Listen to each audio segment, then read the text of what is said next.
Hello friends, welcome to the course Atoms and Molecules for MSc Physics as per the revised syllabus of Savitribai Phule Pune University CBCS 2019 pattern.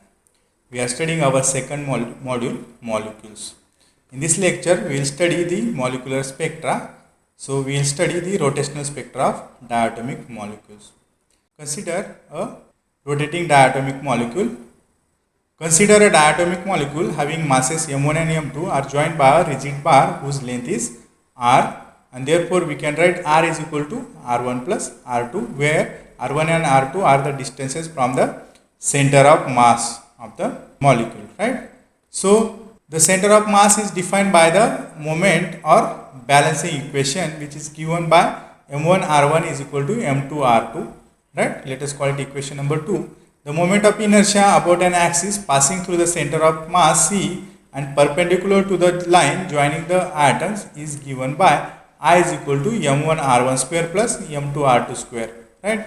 So therefore we can write m1 r1 into r1 plus m2 r2 into r1, and from equation 2 if you put the value of m1 r1 as m2 r2, and therefore we get m2 r2 into r1 plus here we place m2 r2 as m1 r1, and therefore we write m1 r1 into r2, and if we take r1 into r2 as common, so we write m1 plus m2 into bracket, and therefore however from equation 1 and 2 m1 r1 is equal to m2 r2 is equal to m2 into r minus r1, so we have written r2 is equal to r minus r1 because we know that r is equal to r1 plus r2, and therefore we can write r1 is equal to m2r upon m1 plus m2 and r2 is equal to m1r upon m1 plus m2. Let us call it equation 4. The moment of inertia from equation 3 is thus given by I is equal to m1 m2 upon m1 plus m2 into r square, and therefore we can write I is equal to mu r square, where we have written mu is equal to m1 m2 upon m1 plus m2. Mu is called the reduced mass of the system, and therefore equation 4 defines the moment of inertia in terms of the atomic masses and bond length. The classical expression for energy of a body rotating about given axis with angular velocity omega is given by E is equal to 1 of I omega square, and the angular momentum of a molecule has magnitude L is equal to I omega, and thus the energy of rotation is given by E is equal to L square upon twice I, because if you put the value of I omega as we can write, so L square upon 2I is equal to L square upon 2I. Now we know that the angular momentum of the molecule is quantized, and there it is given by L is equal to square root of J into J plus 1 H upon 2 pi, right? So the quantization condition where H is Planck's constant. This gives energy of the rigid rotator, right? So E is equal to J into J plus 1 H square upon 4 pi square into 2I. Therefore we can write E is equal to H square upon 8 pi square into I J into J plus 1 in joules, right? Where J is 0, 1, 2 is called as the rotational quantum number, and the integer values of the quantum number J allows only certain discrete rotational energy levels to the molecule. So where we can see the energy is also quantized, and where this J which takes values from 0, 1, 2 up to infinity is called as the rotational quantum number.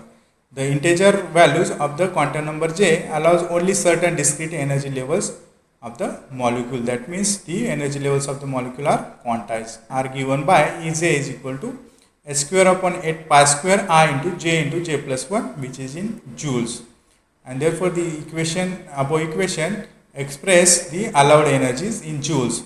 The radiation of light emitted or absorbed interacts these energy levels.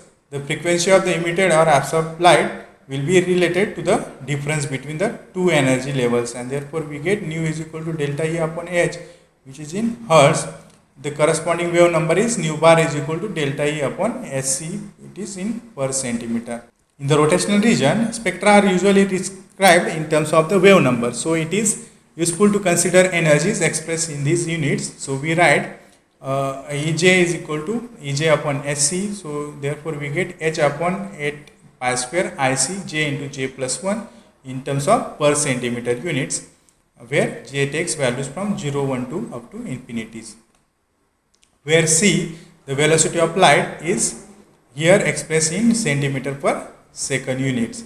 Since the unit of wave number is reciprocal of centimeter, so we have expressed energy in the terms of per centimeter unit, and thus we have Ej is equal to B into J plus 1 in per centimeter, where this B is called as rotational constant, and it is given by B is equal to H upon 8 pi square into IC, which is in per centimeter units. Thus the rotational energy levels are expressed as shown in figure, right? So the rotational energies we can write, right? So the rotational energy is given by Ej is equal to B into J plus 1 in per centimeter, where J takes values from 0, 1, 2 to infinity, right? For J is equal to 0, we have Ej is equal to 0, and we would say that the molecule is not rotating at all, right? So the such level we have shown here. For J is equal to 0, Ej is also 0.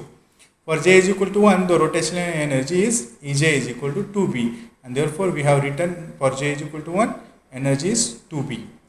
For J is equal to 2, the rotational energy is Ej is equal to B into 2 into 2 plus 1, right? So therefore it is 6B, and therefore we have shown it here, and so on. We can write the different energy levels and we can plot here. So we can see that the energy levels. Now if you imagine the molecules in the state J, that is in the ground state, an incident radiation will be absorbed by the molecule and it raises it to the J plus 1 state, right? The energy absorbed in that case will be equal to Ej plus 1 minus Ej, which is equal to B into J plus 1 into J plus 2 minus Bj into J plus 1, right? So this level is Bj plus 1 into J plus 2, and this level is Bj into J plus 1. So if we take the difference, so we get for nu bar, for the transition from J to J plus 1 transition, we get the wave number as B into J square plus 3 plus 2 minus J square plus J, and therefore we get for this transition from J to J plus 1, the wave number is equal to 2B into J plus 1, which is in per centimeter units. Since J takes values from 0, 1, 2, 3 up to infinity, the transitions between different rotational energy levels is restricted by selection rules. The selection rules is delta J is equal to plus or minus 1. That is, only those transitions are allowed for which the quantum number changes by 1 only, and all other transitions are forbidden, right? So such transitions we can see here, right? So in this case we have plotted the energy levels and we have shown the here we are showing the wave numbers for the corresponding transitions, right? So for the transition from J plus 1 to J, we are considering the emission transitions. So let us say from J plus 1 to J transition, the wave number is given by Ej plus 1 minus Ej, so that is equal to 2B into J plus 1. And let us consider the transition. So first transition nu bar from 1 to 0, which is equal to E1 minus E0, that means twice B minus 0 is equal to twice B, and that is represented here. So this transition is the first transition from nu bar 1 to 0. So J is equal to 1 to 0 transition, and for that case the wave number will appear at 2B. For the transition nu bar from 2 to 1, so that means E2 minus E1, we get 6B minus 2B, right? So that is 4B, right, per centimeter, and therefore that corresponding wave number is shown here at 4B. For the transition 3 to 2, we have E3 minus E2, which is 12B minus 6B, therefore we get 6B per centimeter, and the corresponding wave number is appear at 6B. And for transition from J is equal to 4 to J is equal to 3, we have the corresponding wave number at 8B, and so on. You can write the wave numbers for different transitions, right? So from this diagram you can see it is seen that the spectral lines are placed at 2B, 4B, 6B and so on etc., and they are equidistantly placed on the spectrum with difference between two lines is 2B.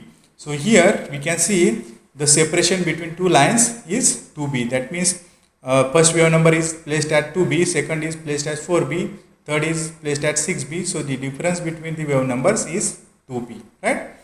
So the rotational spectrum of the rigid diatomic molecule consists of a set of equidistantly spaced lines which are 2p per centimeter apart, where p is the rotational constant whose values can be determined from the mass and the internuclear distance of the diatomic molecule, right? So the rotational spectrum will be observed only for the heteronuclear molecules like HCl, HBr or carbon monoxide, etc. If it is homonuclear, that means for H2 or O2, there will be no change in the dipole component of the molecule during the rotation, and hence no interaction with the radiation. That means in order to the rotational in order to detect the rotational spectrum, the molecule must change its dipole moment during the transition. In the case of the heteronuclear molecules such as HCl, HBr or CO, there will be change in the dipole moment during the transition, and therefore such transitions are detected in the spectrum, and therefore rotational spectrum can be seen only in the case of heteronuclear molecules. But in the case of homonuclear molecules, there will be no change in the dipole moment during the transition or rotation, and therefore no interaction with the radiation, and therefore no rotational spectrum for such molecules. The study of rotational spectrum is very useful to understand the chemical composition in a molecule. So in the next lecture, we will study the vibrational energy levels of diatomic molecule. Thank you.